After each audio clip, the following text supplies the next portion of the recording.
Hi friends, welcome to my YouTube channel. पिला माने आमे पूर्व वीडियो रे +2 द्वितीय वर्ष विज्ञान बहिर प्रथम विषयटी पढ़ी जार नाम थिला गणतंत्र।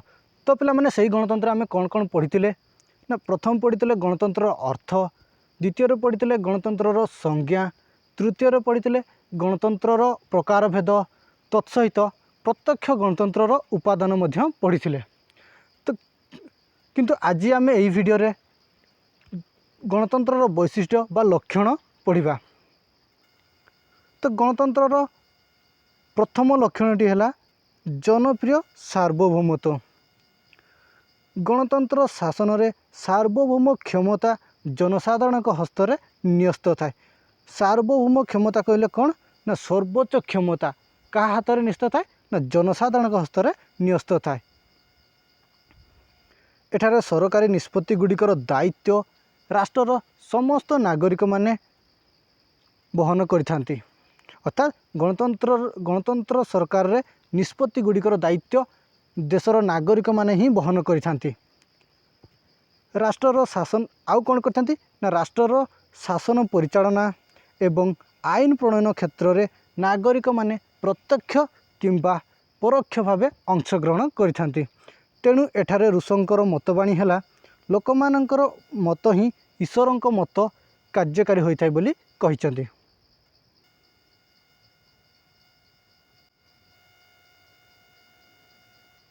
गणतंत्रर तृतीय लक्षणटी है राजनैतिक साम्य।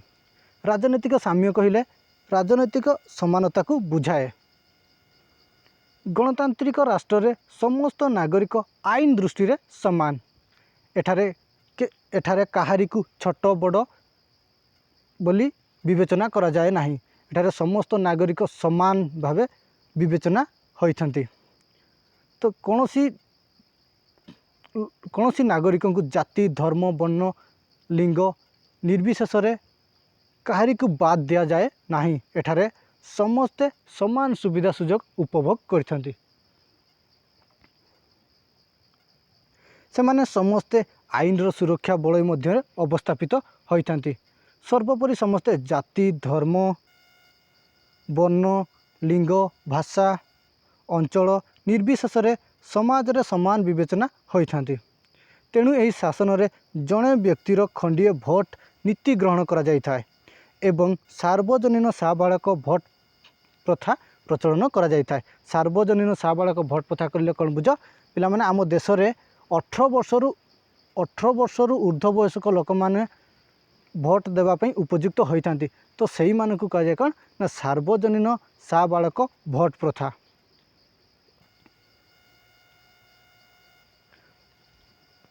गणतंत्र तृतीय लक्षणटी है राजनैतिक समानता राजनैतिक स्वतंत्रता। राजनैतिक स्वतंत्रता गणतंत्र एक मौलिक नीति बा लक्षण।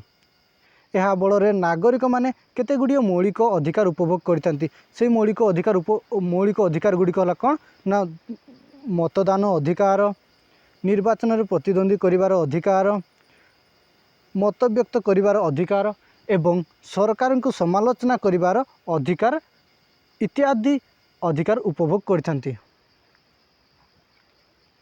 गणतंत्र चतुर्थ लक्षणटी है संख्यागरिष्ठ शासन।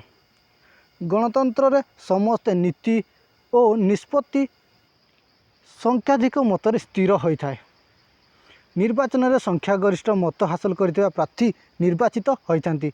सेहीपरि संख्यागरिष्ठता हासिल करथिबा दल मध्य शासन परिचालना करिथांती। अर्थात जो दल अत्यधिक संख्यागरिष्ठता हासिल करिथाय ताकू ही सरकार रूपे विवेचना करा जाए।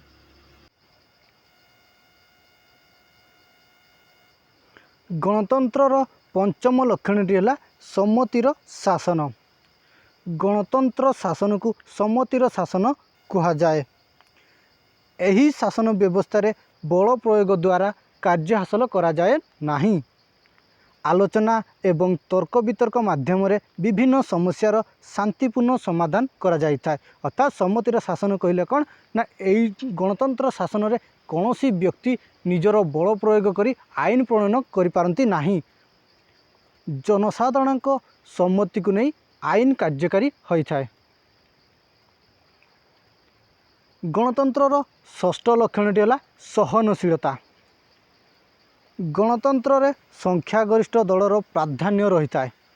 से माने सरकारी दल हेले मध्य संख्यालघु मत को यथोचित समान प्रदर्शन करिथांती एवं सेमानकर स्वार्थ को सुरक्षा प्रदान करिथांती।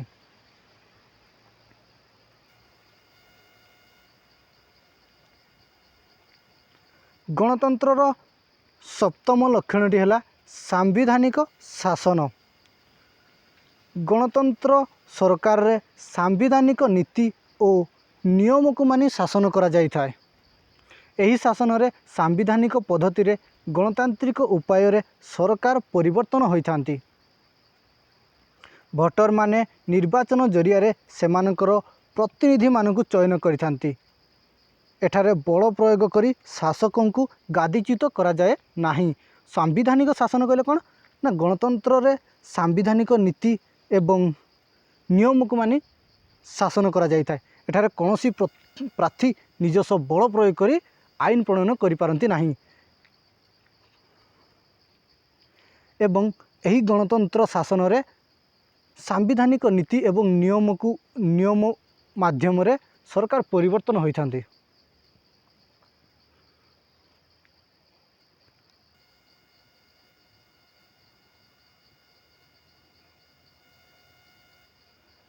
गणतंत्रर अष्टम लक्षण है मुक्त समाज।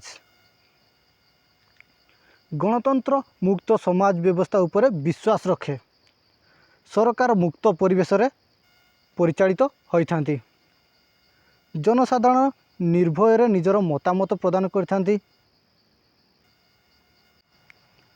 राजनैतिक दलगुड़िक विभिन्न मतवाद को नहीं गठित होता है।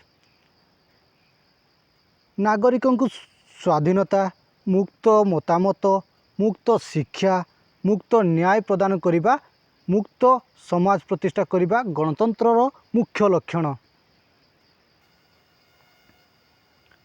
गणतंत्रर नवम लक्षणटी है जन परामर्श। गणतांत्रिक सरकार जनमत को आधार करी विभिन्न नीति एवं निष्पत्ति नहीं थांती। व्यवस्थापिका होची सर्वपक्षीय गुरुत्वपूर्ण आनुष्ठानिक व्यवस्था जहाँ लोक प्रतिनिधि मानक द्वारा जनमत संग्रह एवं प्रकाश करिथांती। तो जन परामर्श कले कौन बुझ पिला माने ना गणतंत्र शासन रे जे कौनसी आईन कार्यकारी हेबा पूर्वरु जनसाधारण को मतामत ग्रहण करने को जन परामर्श बोली कहा जाए। आशा करुछि पिला माने आजिर वीडियो रे तमे माने संपूर्ण रूपे बुझी जाइथिबो।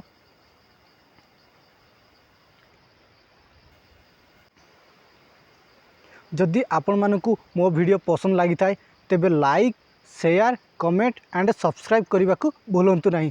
आपण मानकर लाइक, शेयर एवं सब्सक्राइब मते मोटिवेट करदेव, जहाँ फल मु एई भली अनेक वीडियो अपलोड करि पारिबी। तेणु आपण माने मो चैनल को सब्सक्राइब कर रखि थांतु।